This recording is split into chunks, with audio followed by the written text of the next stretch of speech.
Welcome to another episode of the Institute for Conflicts Individuation podcast. I am here with, we're going to call ourselves this week the Three Amigos, just for fun. Okay, so I am here with Lisa Hong and Dr. Eric Tomlinson, and we are on a fun ride today. We are going to be discussing Jung's Map of the Soul by Dr. Murray Stein, and we're on chapter 5. We're going to play with the revealed and the concealed in relation with others. And we're going to talk about the persona and the shadow. So to start off, I'm going to say, as I'm going to quote Dr. Stein, he says, in this inner universe, there is no simply one planet, but an entire solar system and more.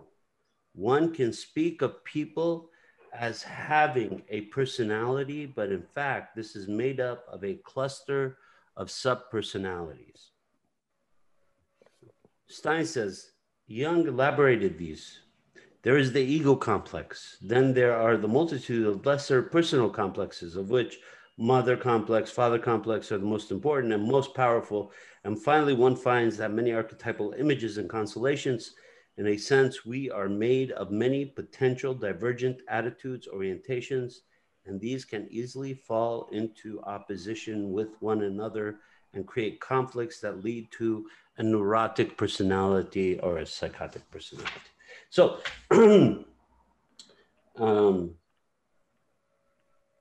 then on page 106, he goes on to the ego's shadow. And I'm going to say a couple of things. I'm going to quote him first, and then I'm going to talk about this. He says, one of the unconscious psychic factors that the ego cannot control is the shadow. In fact, the ego is usually quite unaware that it even casts a shadow. Jung used the term shadow to denote a psychological reality that is relatively easy to grasp on an imagistic level, but more difficult to grapple with on the practical theoretical level. He wants to highlight the flagrant unconscious that most people exhibit. Rather than referring to the shadow as a thing, however, it is better to think of psychological traits or qualities that are in the shadow, hidden behind one's back in the dark or shadowy. So when I think of shadow, I think of the dissociative brain. The brain, natural defenses is to disassociate. The ego also has this capacity. As we understand that the archetypes are bipolar, but they also have a capacity of disassociation within the complex or the archetype. That's what they're built for. They're built to take in the dissociative elements. So if part of the ego is disassociated, of course, there is going to be a clever son of a bitch growing behind it. It's a good way of thinking about it, Lahab. Well, yes, because I think when we use terms, especially in today's world, when we use terms as dark and shadowy, it has a negative connotation. So I want to move away from the connotation itself and think about the structure and mechanism of what works. And so the ego is sitting there having a cigar, thinking he's king of the world. And the shadow is paranoid that there is a traitor among the group. And suddenly the shadow is looking out and going, what is that son of a bitch thinking about? Smoking my cigar, drinking my wine. I think he's up to no good. My ego says, oh, I'm being too judgmental. He has 3 children. He's always been nice. He's always smiled towards you. Oh, you can't tell the difference between these people, can you? So now the ego and the shadow are in conversation. So the first time, Stein talks about how the ego, every ego, he says, has a shadow. This is unavoidable. Well, yeah, we know that's because in Jung psychology, it's compensatory. There's always a yin and yang, which Lisa is going to talk about. But there's always a yin and yang.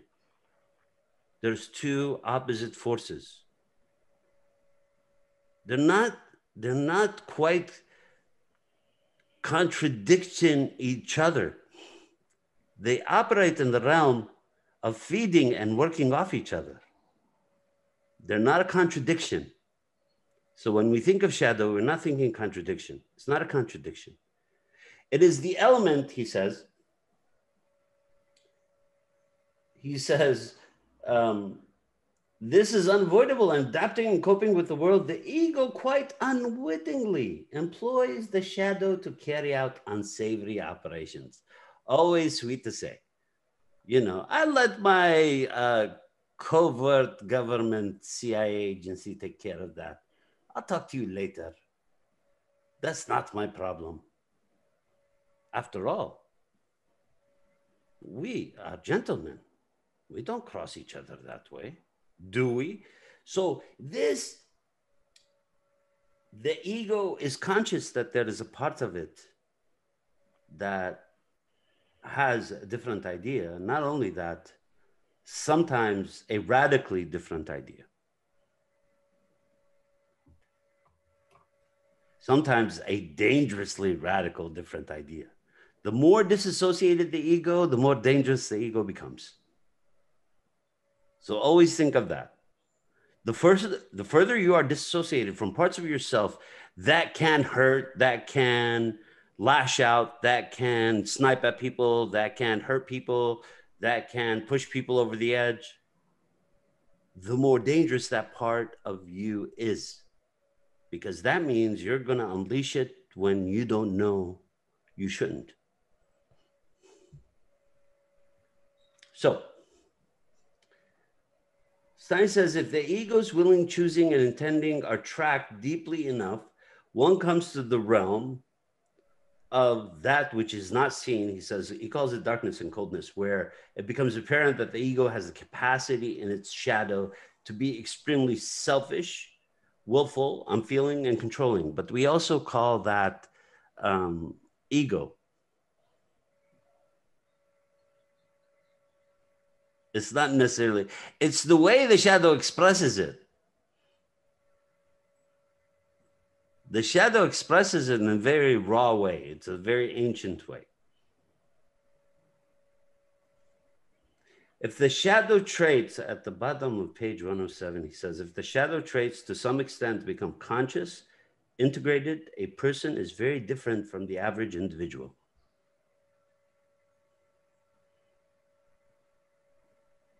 What that means is that your ability to read the other person is much better. And therefore, because of integration and because you're closer to your shadow, because you're closer to your own unpredictability, you're closer to that side of you that you know can hurt, that can feed off others, that can injure, that can defend, that can be outrageous. It's not. When we think of the ego and the shadow, we can't think of ego as the kind, gentle, and altruistic part, and the shadow is this. No. If I grew up with mean parents and they told me that I had to be mean, that would be my ego. My other side would be very caring and loving. But my ego would be angry, tormenting, sniping, criticizing. My shadow comes out as an innocent, actually. So when we think of shadow, we always have to remember shadow does not mean that which is evil. It's that which is disassociated from ego. It's that part of ego says, I'm not dealing with that shit. Mm-hmm. It's that part that the ego doesn't even know it's denying or not even processing. It just kind of has an instinct, a natural process, and maybe not even know why, but that's what it's decided. And maybe the driving forces are driven by the shadow. Yes.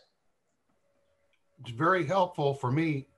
I'll have to think of it like you're talking about, because for so long I thought of the shadow as being the, because we've heard it discussed in a Dr. Jekyll, Mr. Hyde perspective. And I would have a tendency to think that the shadow is just the evil side, and the other side is the good side. But then this statement that you read, about the shadow traits becoming conscious and integrated, it tied back into what you said a few minutes ago that really helped me.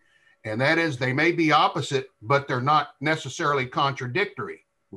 If the shadow was completely and always opposite and against the other side, then it couldn't be integrated, could it? Correct. So all three of those points kind of came together for me as you spoke about it. Well, so what I think we are all getting at is that the ego's ability to defend itself and to blame shadow for its activity is well known.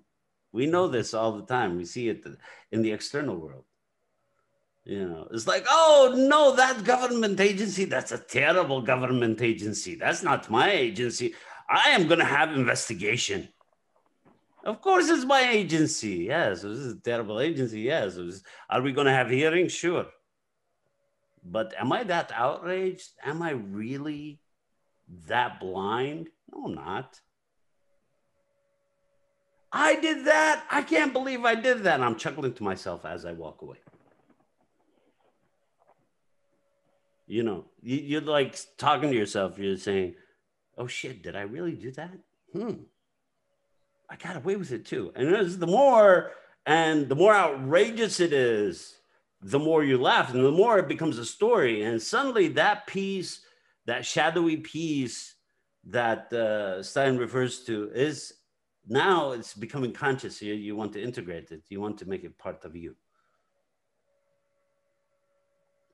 But if we think of we think of the shadows as the disassociability of the psychic structure to defend itself.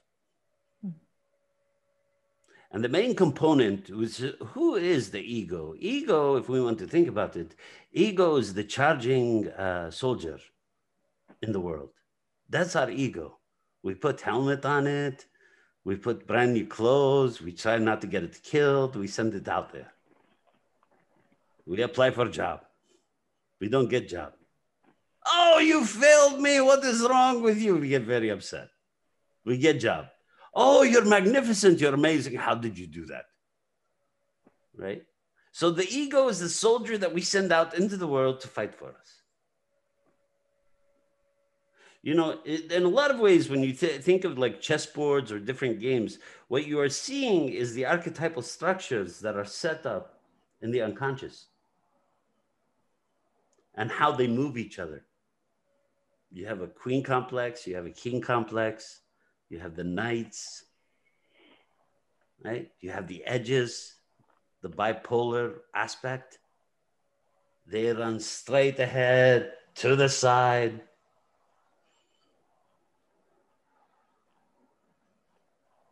So all these aspects, and then you have these soldiers that you push ahead into the world. And they drop one by one. Unless you get to the cross table, and then it becomes a queen. It transforms. So we have all these different aspects. They're all resemble. It's all a reflection of our unconscious. The creations of these are autonomous. They were created before the game was created. They were there. When we sit there and talk about the gods, who are we talking about? We're talking about the archetypes. We're talking about the projection of the archetypes into the world. The warrior, the lover, the king, the magician, the queen. We're talking about the archetypes in the outside world. The ego would be the kind of like the young soldier who goes out into the world, and you're hoping it doesn't fucking get killed, because if it gets killed, what happens is then your stability in the world is not very good. Your ego died prematurely. It was killed. You know, the ego is supposed to learn lessons in the world. It's supposed to learn lessons of love, of loss, of gain, of movement, of connection, right? Yeah. But it's not supposed to be killed. If it dies out there, it becomes a problem. That's why we say we have unstable ego, because the ego has been shut down. It's fallen. So it doesn't mean it dies. What happens is it becomes the drowning person. She drowns every time she needs to get out of the water. She swims when she needs to stand. So the problem is that it's always shaky. It's like, oh, I'll be right back. I'll talk to you later. And then you don't hear for like 6 months and they come back. Oh, sorry about that. I didn't mean to, but you know, stuff happens. But that is the instability of the ego. And that's when it happens, that it's like a child who goes out in the world does not find its way. When Stein talks about how Freud describes the id and the ego, and the id would be shadow, I think there's a problem. I don't think they're that close. I think id is not what Jung's concept of the complex of shadow is, or the complex of the ego and how it's split into two halves. Well, let's take a step back. It is a Freudian terminology, right? Freudian terminology is they use the id, and they use the ego, and they use the superego. Mm-hmm. And they're describing the same structure. Jung described the structure of ego, and it has a shadow. It has a different part of it that is dissociable, that is disassociated, that comes into light, that can take over. Let's say, so you go out to bar and you're having drinks with friends, and Nasty Lisa comes out. It's like, there's a Nasty Lisa? Oh yeah, she's gonna get really bad. She's had way too many drinks. Actually, Lisa's fantastic. I mean, me and her hang out all the time. But anyway, Nasty Lisa comes out, and Nasty Lisa is very demeaning.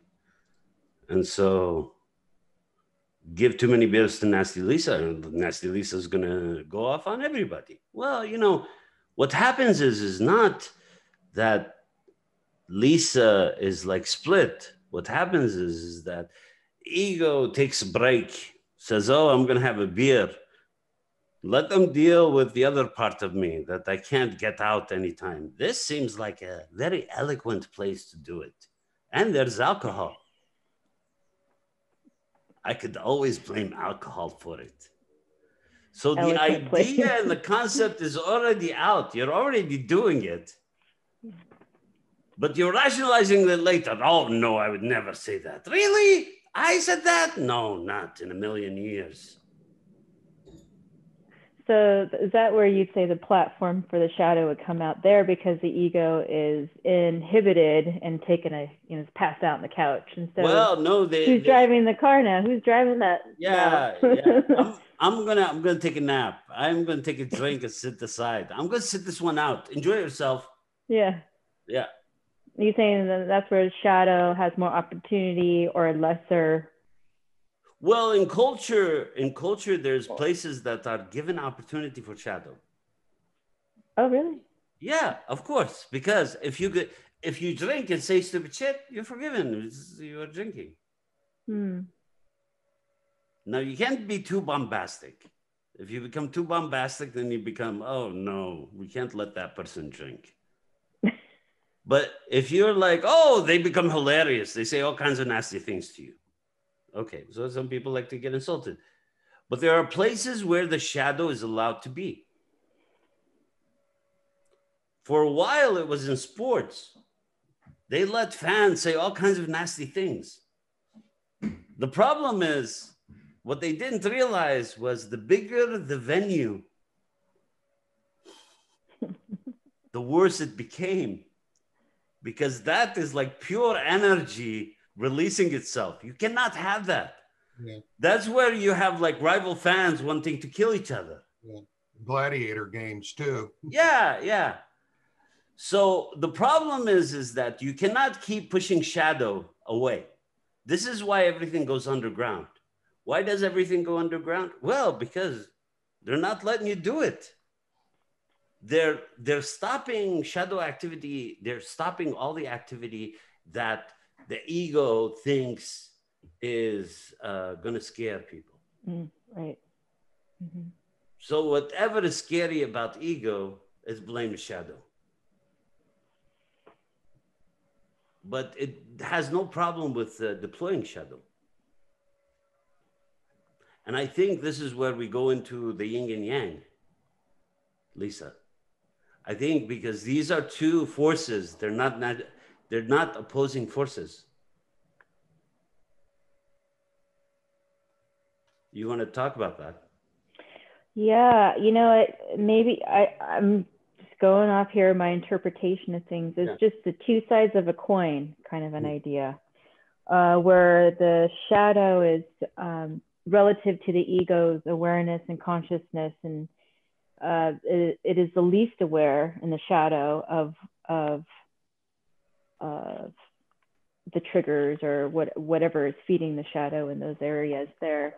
The ego is the least aware there, but when you're going into the persona, which we should talk about first, I think, before going into this topic, is actually the most control of the ego. The ego has the most disciplined parameters and boundaries of expression in the persona, and it is almost to the point of being contrived, whereas the other one is completely unaware. It's really, but it's all because the ego is limited. The ego wants to limit things. It wants to hold a certain structure around it. Therefore, it looks contrived. Because I'm making it look like, well, it's not real. I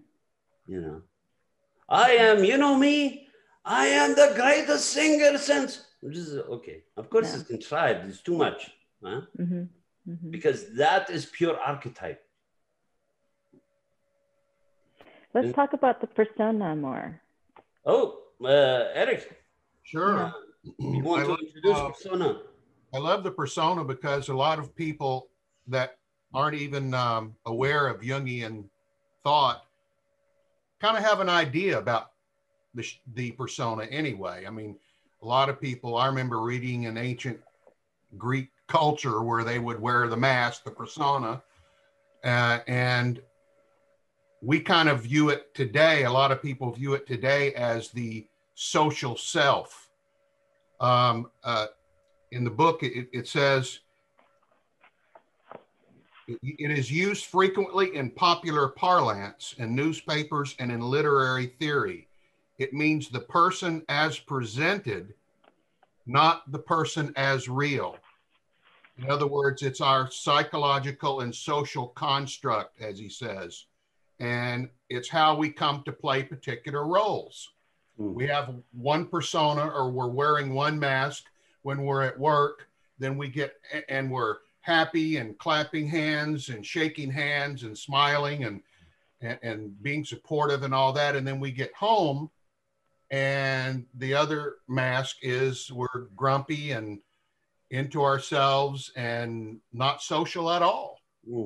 So it's those two separate sides.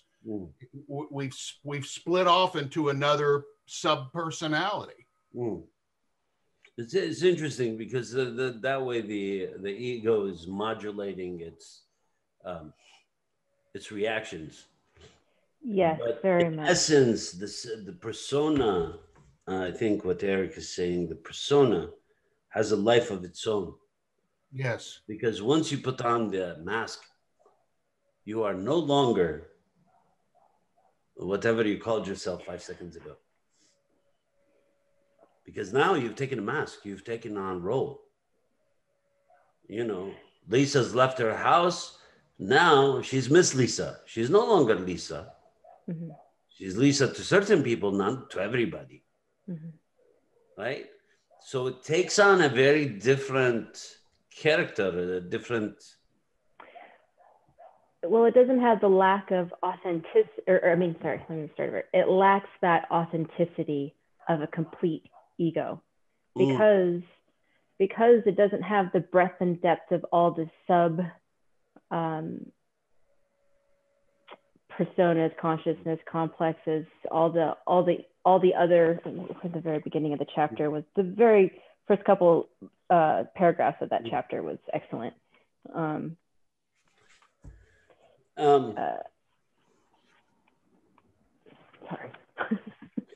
I'm getting distracted. It says on page 109, Lisa, the persona is the person that we become as a result of acculturation, education, adaptation to our physical and social environments.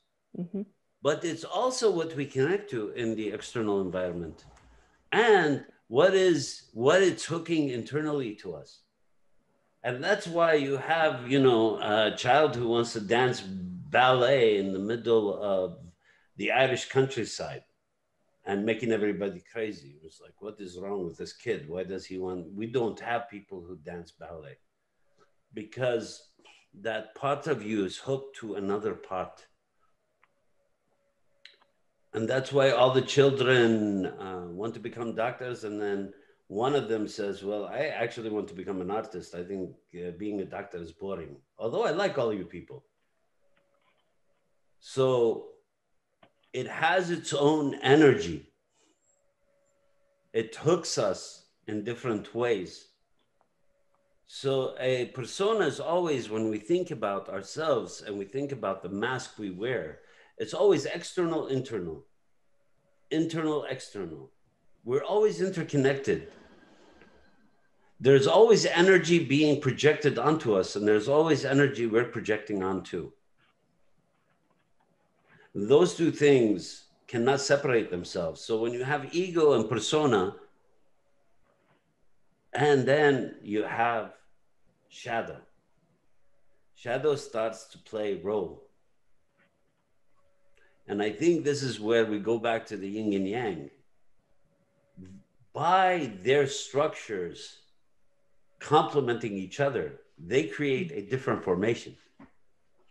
Because we have ego and shadow, that creates a different reflection of persona. Persona is much more sophisticated. It starts to grow on itself. It starts to vary. It's like, oh, I could wear this mask. Oh, I could wear this mask. Have you seen this mask? I mean, if you want to think about the art of persona, you think of Meryl Streep. She takes the persona to a different form. It's like a siren from somewhere. She embodies it.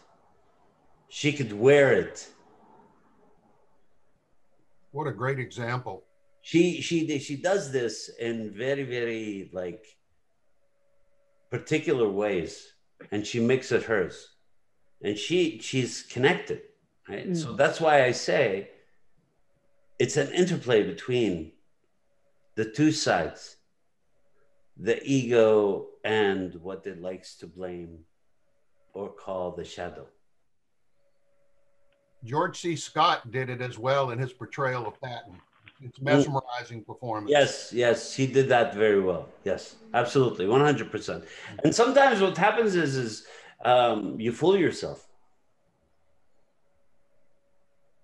Do you think your persona is who you are? Now you've even detached from ego. You think persona is who you are. You know, for a long time, you know, nobody dares talks to me that way. I am. And so persona is like who I think I, and once that's taken away, so in job or field or in whatever Social with construct. marriage, connection to the other, being part of a group of certain people, whenever that's taken away, then deep depression hits. Yeah, they have nothing.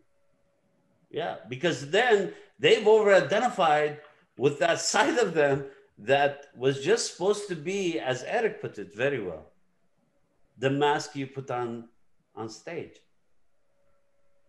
So it's always so persona. I think, Eric, if you want to talk more about it. Yeah, I just got a couple more things to say about Yeah, it. yeah.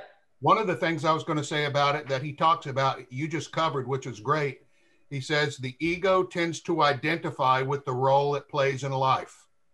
And that's just what you were referring to and discussing. But I wanted to read this because this was really helpful to me. He said there are many subpersonalities within the normal human psyche.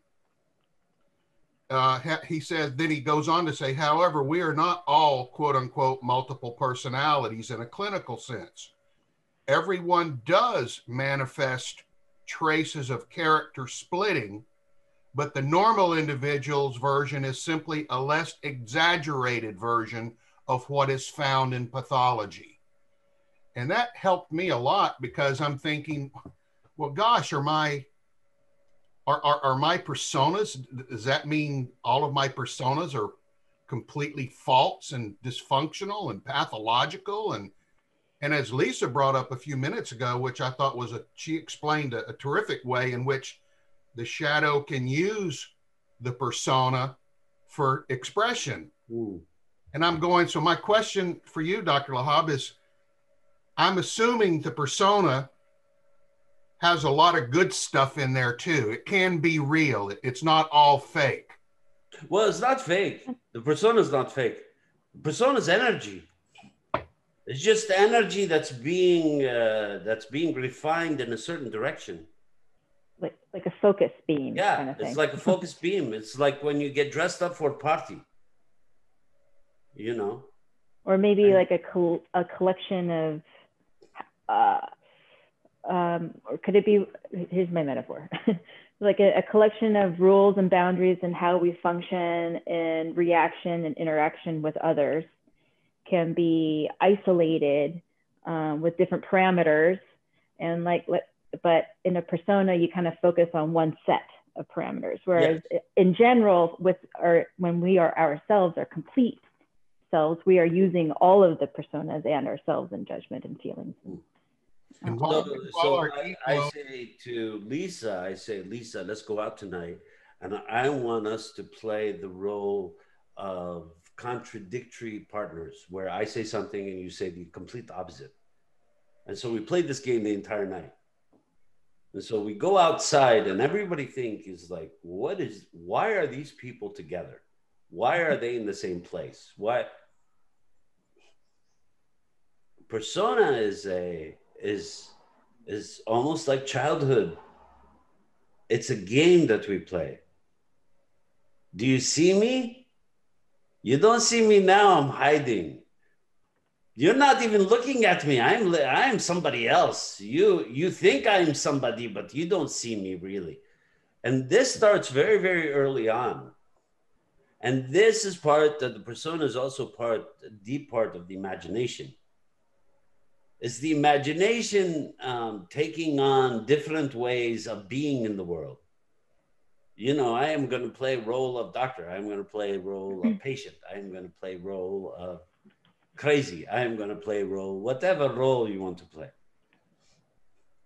The more integrated you are, the less you're going to play all these roles. But as you develop, these roles are essential, so you start to understand the different aspects of you that need to be integrated in the form of different personas that you use. So a number of the traits, if I'm correct about this, Dr. Lahab, that a number of the traits that express themselves in a particular persona can be genuine and appropriate. Oh, for sure, yes. Okay. Yeah, because you know, if you are the empathic doctor, empathy is not something that you just, you know, are playing with. You're an empathic doctor. That means you have empathy. So that's part of your true person. Now, Of course, some people can fake that too, though, can't they? they can, we call them sociopaths, for sure they can. But we're just talking about in the development of empathy. Empathy is hard. If you understand what empathy is, you will understand that it's hard to fake. If you understand what empathy is, because some people, you know, throw the term around, they don't understand it. It's actually a very deep feeling of the other. Are they genuine in what the words that are coming out of their mouth connected to their emotional energy? That is empathy. Do I really mean I care about you and I really appreciate you being there and I appreciate who you are and how you are? Showing genuine empathy requires that it's in tune with the energy. If any of those ingredients is missing, like it feels okay, but it's not quite there, something's wrong. Mm-hmm. If it feels like, wow, that's really deep, something's wrong. It should feel normal. It should feel like trustful. If there is any agitation or any form of energetic feeling that crosses you, usually in the very primitive centers of our bodies, usually it's in the back of our neck. The hairs on the back of our neck usually stand when somebody is playing with words in that way.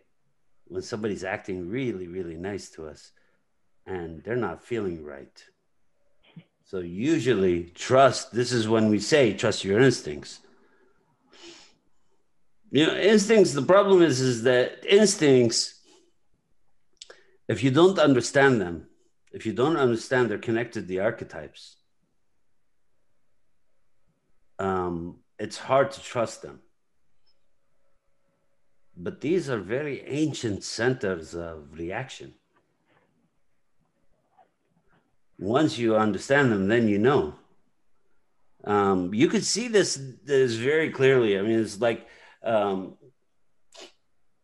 Navy SEALs are trained to wake up their instinctual ability to survive. They're not just trained militarily or physically. They train them in a way to wake up the most primitive aspects of psyche and connect to that. Can I sit in freezing temperature longer than any human being? Yes. Why? Because I can. They're digging into the archetypes. They're connecting to them. It's a direct line. It's like you're jumping a car in the middle of the freezing weather. That's what you're doing. You're connected to the archetype, and the archetype is pure energy. So it tells you, yeah, they want to put you in cold bath for 8 hours. Who cares? You know, I was frozen for centuries. It starts telling you stories. It keeps you busy. And then you come out and it's like, what is wrong with this person? Because this is the part of the training. This is part, it's not just the physical, psychological part. They want to open up those old airwaves of the archetypes where you can survive anything, you know, so you got shot. So drag yourself to a place, stop the bleeding, and get yourself out of there at any circumstance, any cost. Okay, well, how do you do that? You wake up those parts of you that are programmed to survive, because we all have that capability. But if you're physically strong enough, sorry, Eric, No, go ahead. physically strong enough, I'm going to push those limits for you. But you actually could train anybody to wake them up. I mean, not everybody wants to do that. It's a very different issue, but you can. Sorry, Eric, go ahead. No. I just you provoked a question from me, and Yeah. because I've known a couple of Navy SEALs, and they would concur with what you said, but they have also explained to me that there's an incredibly high dropout rate that most people cannot allow what you said they explore and make them set free. Most people can't handle that. Yeah. And my question is I wonder if we took all of those people and did jump sessions with them before they started their training, if that might increase the number of people that would then be receptive to that kind of psychic invasion. I think that we can. I think definitely if we. Today I was. Thank you for bringing that up. Today I was um, talking to my client about why she's experiencing. She was up all night. She says, I haven't been up all night in a long time. I usually sleep like a baby um, because of the treatment, because of jam. I said, well, you have to remember that we've been exploring this territory, the psychic territory, in the treatment. Now you are physically seeing those aspects that we are in the depths treating. You are seeing the literal mother. You are seeing the literal place where you were harmed, where you're traumatized. You are seeing the places where you grew up and had those traumas or had those experiences. So there is an energy burst of, I don't know what's wrong, but I can't really sleep. So I'm having this conversation with her, and then I started reading, like she always presents her dreams. So I started with our first dream because we usually do dream interpretation. And this is I'm going to read you some of her dream. I am in a remote area doing research. Now I want you to think, as I read this, I want you to think that you're in the psyche. That you're like, these are structures and you're walking around like a visitor. I am in a remote area doing research. There's a community of people and my research is secret and arcane. You gotta love it. It's like the archetype is saying, I'm gonna use arcane. How's that? Just for fun. The area, she says, a mountain in the distance is beginning to rumble. So what do we think of when we think of archetypes and complexes? The complex is the unstable mountain.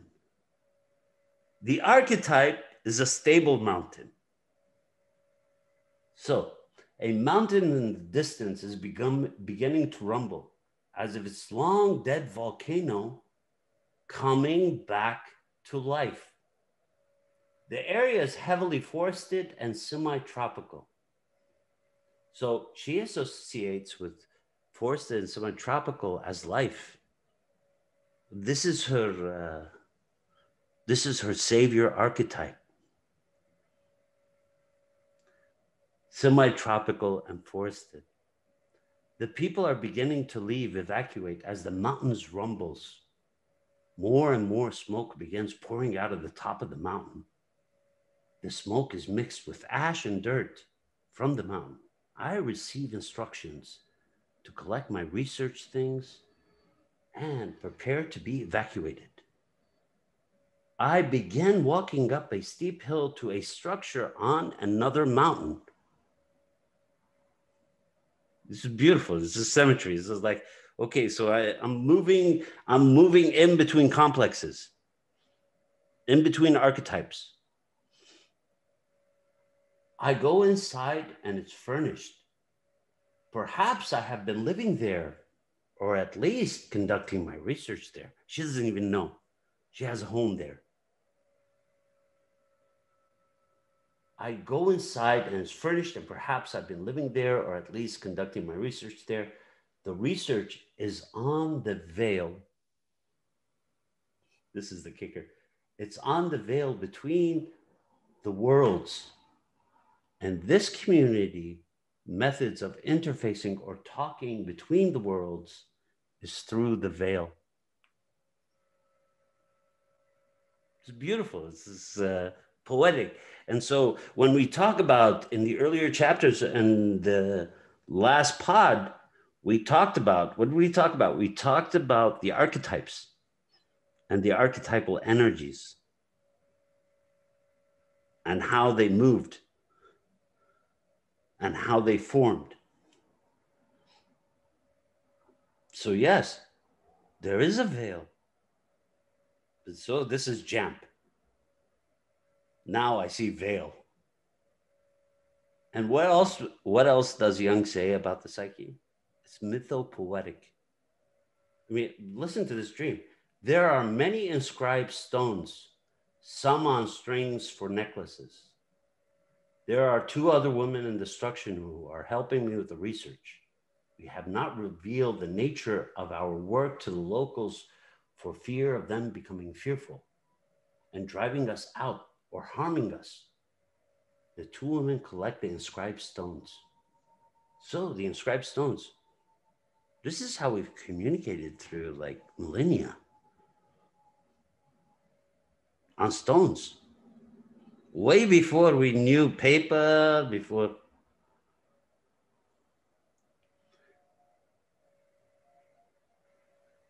There are 2 other, okay. We have not revealed the nature of our work to the locals for fear of them becoming fearful and driving us out or harming us. The 2 women collect the inscribed stones and hand them to me. I tell them to leave. They should evacuate now, and I'll be down the mountain shortly. They go down the hill and go up to the hill and another and more secret chamber. Now there's a deeper chamber. This is more like a cave in the mountainside. As I am climbing up, a cloud of smoke and dirt heads towards me. I can see it. It's a helicopter, kicking up debris as it flies very low over the surface.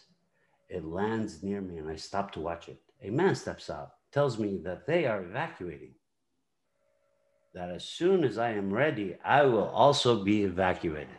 Well, she's planning to leave. She's planning to leave where she is right now.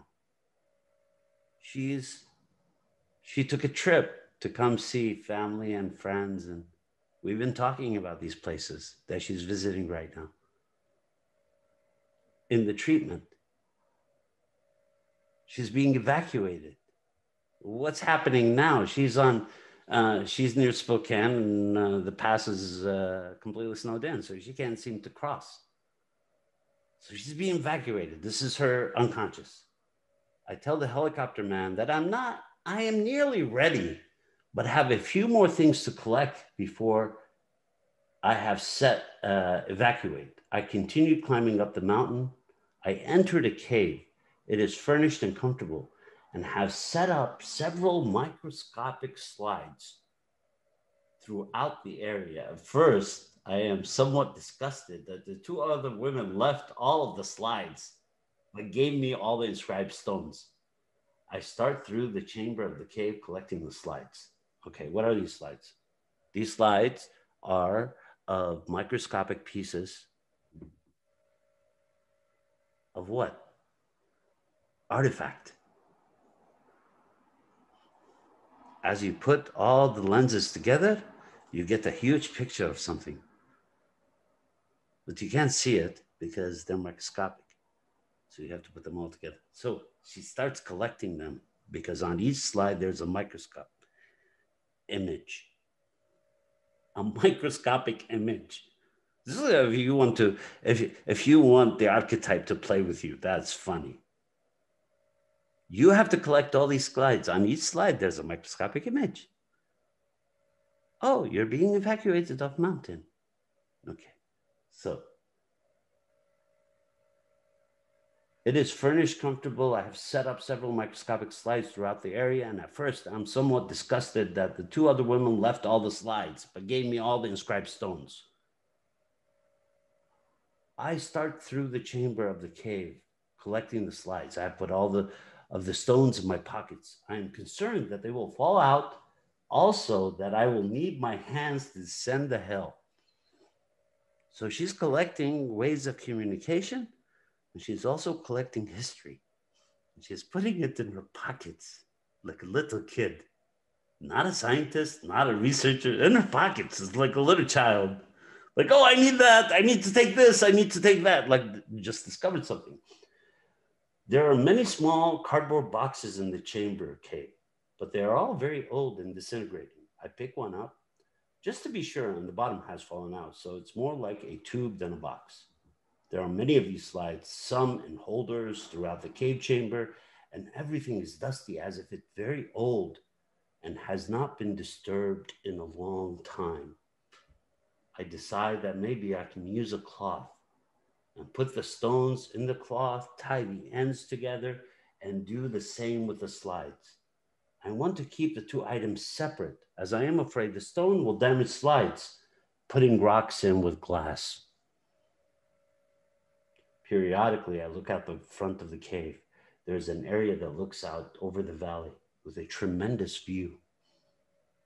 I can see the mountain that is exploding and the ash and the plume of dirt in the air. I am not concerned about evacuating, so the complex is erupting. She's not concerned. When you're trapped by the complex, you are afraid of the ash. You're afraid you're going to be burned.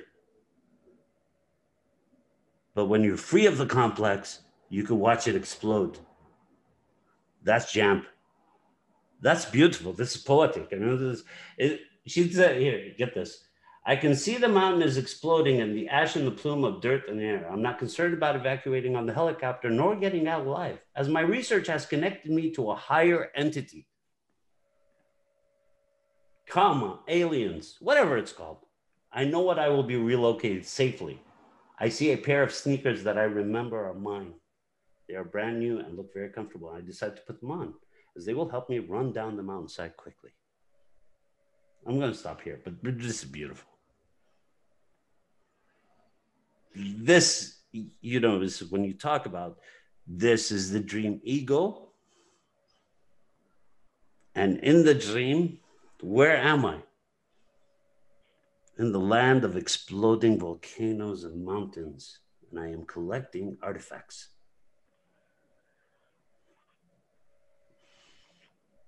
This is the essence of what we work on. Mm-hmm. Once you are able to be there, your life no longer is meaningless and revolves around, I have $20 in bank, or I have no children, or you suddenly see how you are connected to something that's much grander, much more ancient.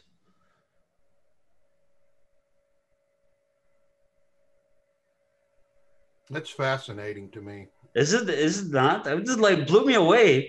I'm blown away by that dream. She blew me away. I was like reading through it. I was like, come on, get out of here. Because I was talking to her for like 20 minutes. I was explaining, you know, because we've been talking about this and we've been analyzing it and we've been doing dream interpretation. You know, these are lands that you are revisiting, you know, like going through the mountains and you find something. And then I start reading the dream. I had not read the dream. And I start reading. And the first line that I read, the second line is, there is a community of people and my research is secret and arcane. And I started to laugh. her psyche was already anticipating. Is this person like an observational scientist of some kind, or? No, she's just retired. Because the specificity and detail of the dream is just incredible. That's psyche. That's psyche. When Jung says that the psyche is mythopoetic, that's what he means. That is psyche. That's what psyche is. Psyche is like, oh, and so as we like, I've read some of her dreams, but as I've gone through weeks, and she does a beautiful job. She every week she sends them to me, and we go through them. This dream is what is called big dream. You know, Jung used to say there's a big dream, and this is very native. The Native Americans used to say this. The native peoples of this land used to say this. There's a big dream and there's a small dream. This is a big dream that's showing me what the world looks like. I'm like, I was reading it and I was kind of, I was in a trance. Literally, I was in a trance as I was reading it. And so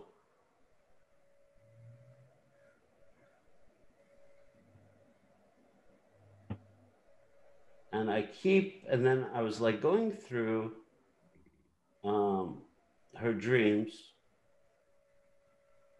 and I got to this other dream.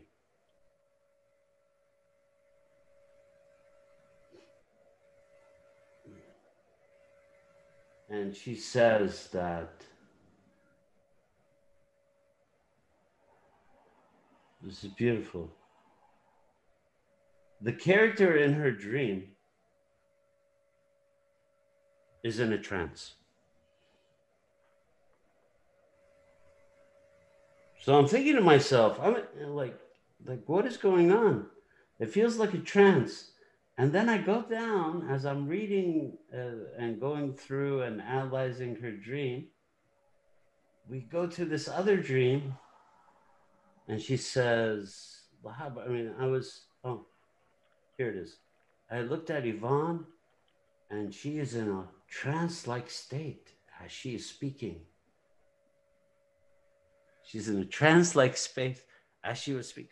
I was like, wait a second. That's the third dream down. I was talking about, I was thinking trance in the first one. It's almost as if the psyche that you're working with starts to anticipate you. Anticipate where you think you are going. It plays with me. This is the same person that we recalled earlier that I talked about, Grace, the dream where I said this dream was talking directly to me. The archetype was talking directly to me. Oh, okay. I remember. About Jamp. Yeah. So this is very interesting. So there's this connection that's created through the treatment. And so you start to explain what is happening to them, and their unconscious is explaining to you that you're okay, you're right on this end. Or that, did I tell you about what you said yesterday? And it wakes you up. It's like, wow, where's that coming from?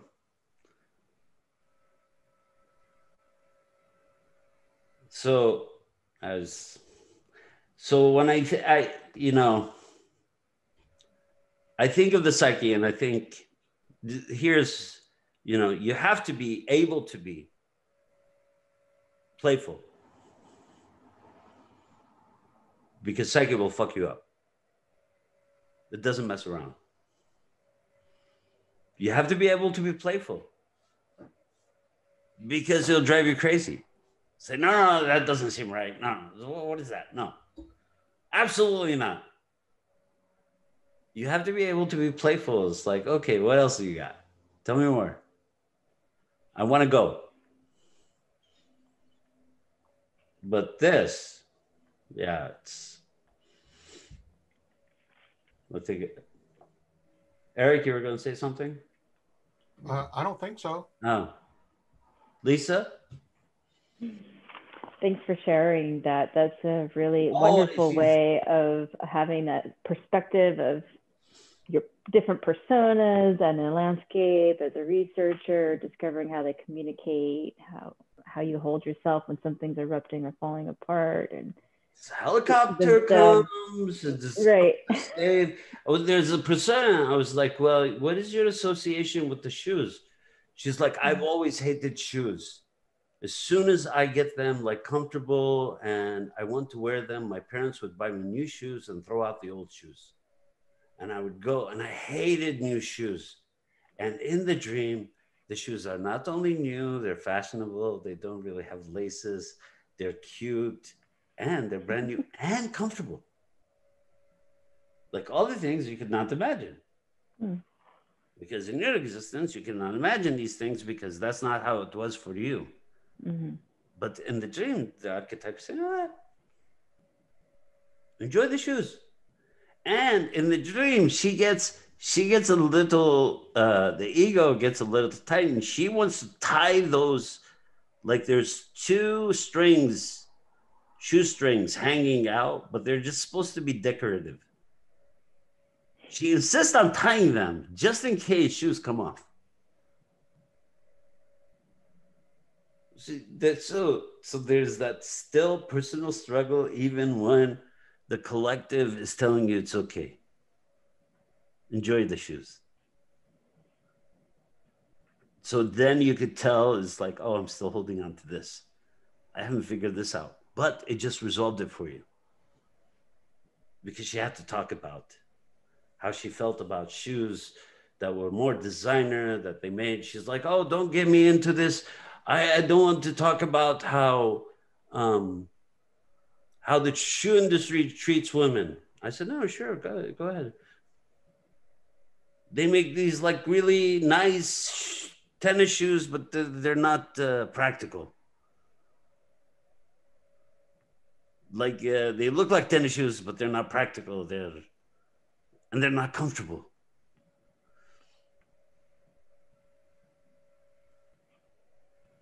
Psyche is poetic. Psyche. It's like, okay, there's a veil between the worlds. Beautiful. Yeah, there is a veil between the worlds. I like the representation of integration there, and it's very beautiful and poetic, and it's very graceful.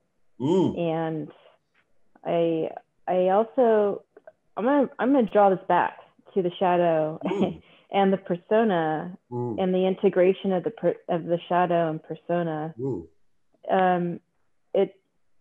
Stein says that most of the integration, okay, just going back, shadow is what would have been integrated but was denied because of trauma and our reactions to it. Therefore, it wasn't processed, so it gets stuffed down into the shadow.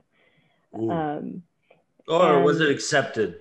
Wasn't accepted. Was it accepted by society or family, or like it was denied the child? It was like the child goes, oh, I want to be ballerina. Shut up. You're not a girl. That becomes disassociated. It goes into the shadow. Now that becomes part of what is called a shadow element, which means part of the characteristics of the shadow. It's like, oh, I deny myself aspects that I would like to connect to. And he also mentioned this statement, heart of darkness. So this is like, I was just going to say, this is another maybe alliteration that's used, but it's misinterpreted now. Like we call shadow, but it's not darkness and evil. No. Same with the heart and darkness. It's not an evil source. It's No. just a different aspect that is a different tone Yes. than what is known. I think evil can be generated through ego. I don't think evil is always through shadow. I think that's a very kind of simplistic way to think of it. I think ego can channel a lot of evil. Ego I think personas. A lot of you. Wouldn't you say that personas can also be an evil-based persona? Yeah, for sure. Right? It's motivator. Personas. Yeah, its motivator can be manipulative. Yes. And and abusive. Exactly. And so the integration of everything has to do with the acceptance of all of them, not the denial and not saying it's separate from myself, outside of myself, but it is a part of myself and accepted as part of me. There's a community of people, and my research is secret. There's a community of subpersonalities. They're all a part of me. But my research is secret. I'm trying to integrate them. I'm bringing them all together. There's a community. There's many pieces of us that we have to bring together. We bring them together to sit at the same table. They might not like each other. I told you don't do that. Don't be nice. But you have to sit the person that sub-personality that wants to be nice next to the sub-personality that wants to be an asshole. You don't set them on opposite sides of the room. Otherwise, then you have Dr. Jekyll and Mr. Hyde. That's right. Which would you just are those two different personas? They are different personas of an ego. They're not shadow and persona. I think it's well. It's so the ego is so. Dr. Hyde decides that he's going to experiment. And in the experiment, what he does is he splits the ego from shadow. And they become two prominent personalities. And they could only exist in certain times in the same body. So the Dr. Hyde would be able to function for 8 hours. As soon as he goes to sleep, Mr. Jekyll wakes up. Mr. Jekyll is not the happy camper because Dr. Hyde is really repressed. Like he's a physician and everything, but he doesn't do anything. He doesn't break the law. He doesn't like use drugs. He doesn't consort with different, with low lives, you know, whatever the process is of what my ego is made out of. And so, you know, Mr. Hyde is like, fuck this. So Mr. Hyde gets into fights, so Dr. Jekyll wakes up with a black eye. Or wakes up in a bed and there is like money and condoms and booze everywhere. It's like, well, how did I get here? But this is an extreme version of the reality of the story, which we have people who are split. They'll do one thing during the day and then at night they're a different human being. And they've made, I don't know, they made peace with that. That's who they are. The problem is the splitting is taxing to self. It takes a lot of energy to keep splitting. Yes, it does. And then it takes a lot of energy to like try to pull the pieces together so you can stay together for a bit and then you split again and then everything falls apart.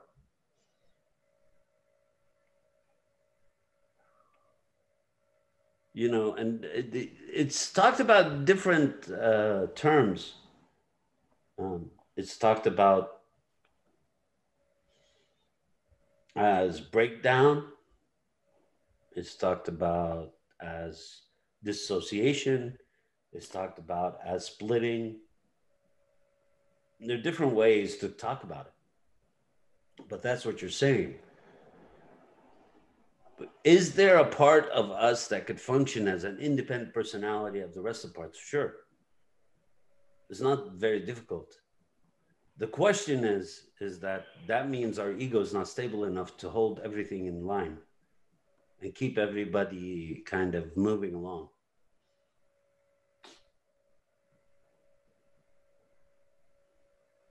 The ego doesn't always have to be in charge, but the ego cannot be engulfed. Mm-hmm. If the ego is engulfed, this is when we talked about earlier in the podcast about our little soldier out there in the world. If the ego gets engulfed, then we have an unstable ego. We're always trying to prop it up. That ego needs to be stable for such a period of time in the world as we are developing. Otherwise, what we have inherited, even though we think that it's okay, is an ego that drowns. And we have to save it.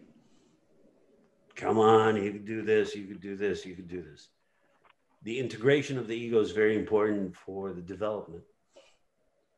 You can't have individuation without integration of the ego. So, little off topic, but a character like Charlie Sheen popped into my mind. Yes, Charlie Sheen. In terms of his personas being overwhelming his ego, and he was just all sorts of things. Exactly. Great example. Charlie Sheen had a very unstable ego. His ego would like completely be obliterated. He went on a rant that I could only describe as shadow. He went on the rant and he was so convinced of the rant. And he just went and went and went, and you could see like it was like coming through him. But at the same time, you could also see it's completely psychotic. But that is the other personality. The reason it's psychotic is because it's not connected. Like, could he have said at the end, if he was connected, he could have said, and this is the other side of Charlie. And suddenly, everything was like, it's like, oh yeah, you're not a fucking maniac. Part of you is, so part of all of us is maniac.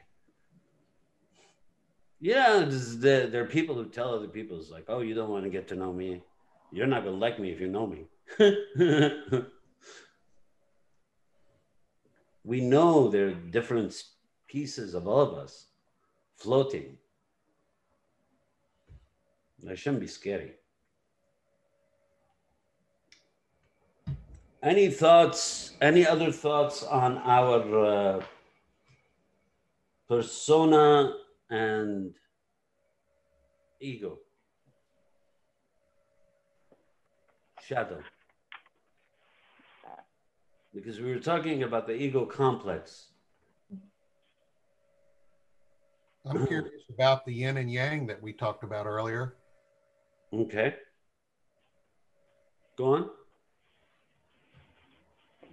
Lisa, did you it was just more of a concept. I hadn't really worked anything out, but I think it's just a little bit more of, like I said again, where... Well, maybe we should define. Shall we define? Define which parts? Yin and yang. Oh, okay. Maybe sure. Let's define the terms first, just for our listeners.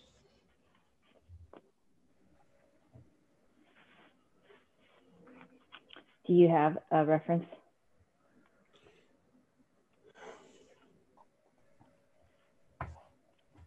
I wanted to just get this.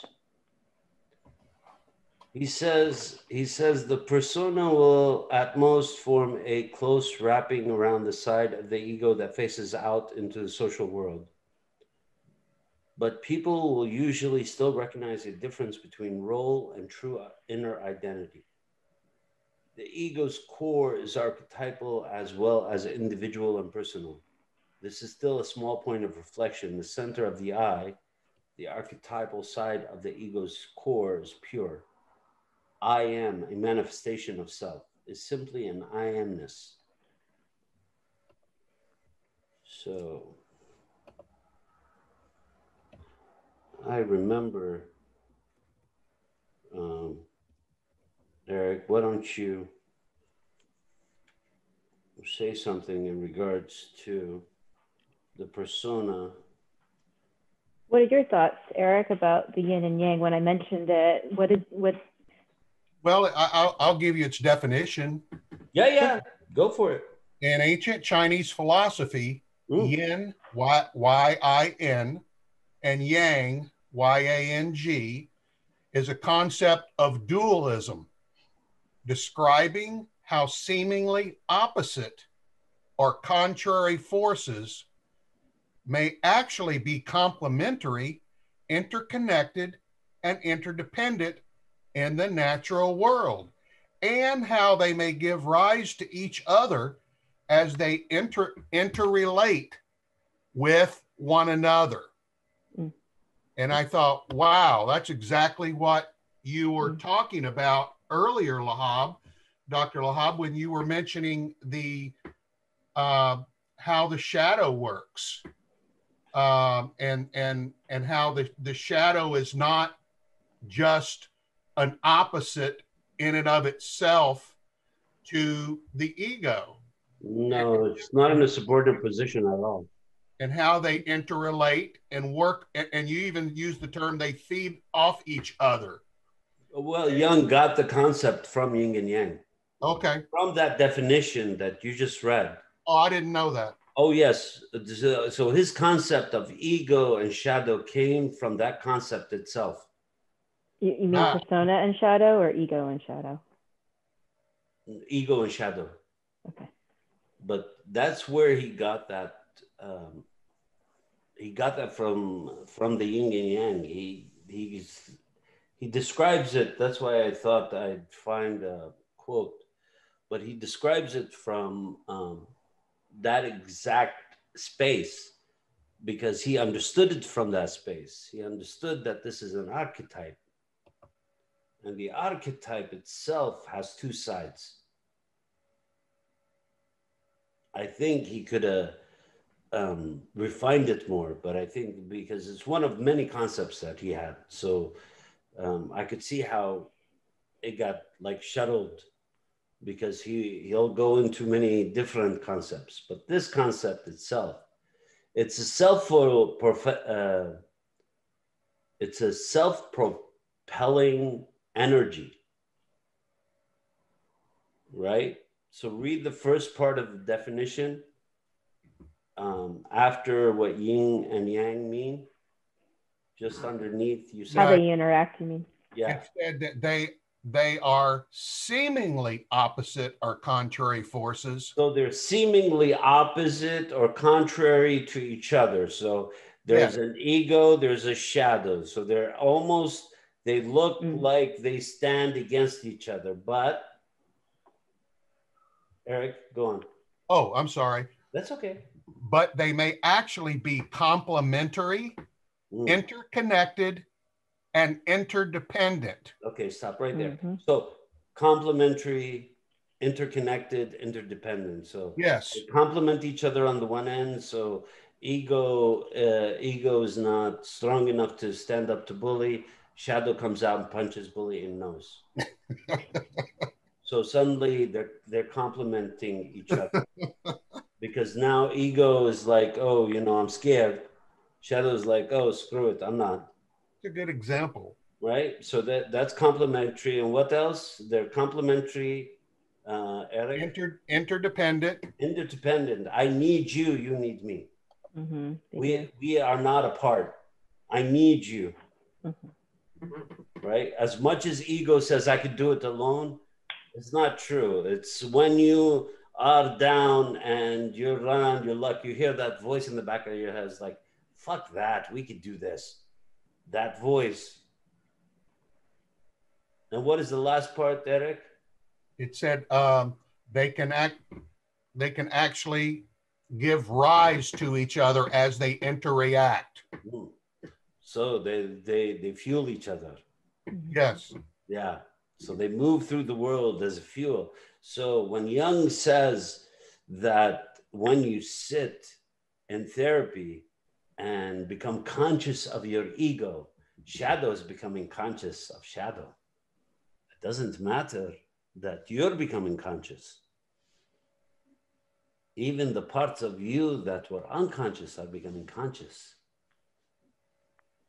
So that's always the trick in the analysis, is the more you think you know, the more the other side knows about you. And that side is you. So when you start to defend yourself, and this is what happens in JAMP when the architect shows up and says, oh, you know, why do we have to say I am hope? I mean, maybe I don't like hope.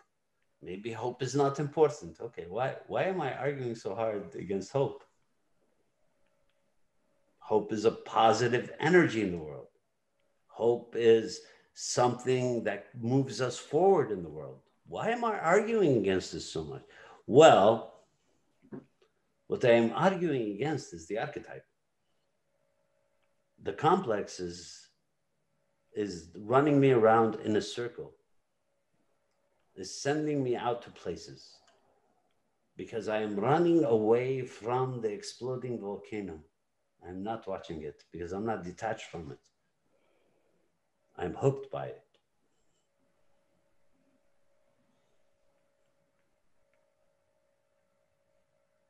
Thanks for the question, Eric. I think that clarifies a lot for me. Thanks. Good job, Eric, with the definition. It was not at hand, and I, for whatever reason, it was not coming into mind. But that was excellent, by the way. Thank you.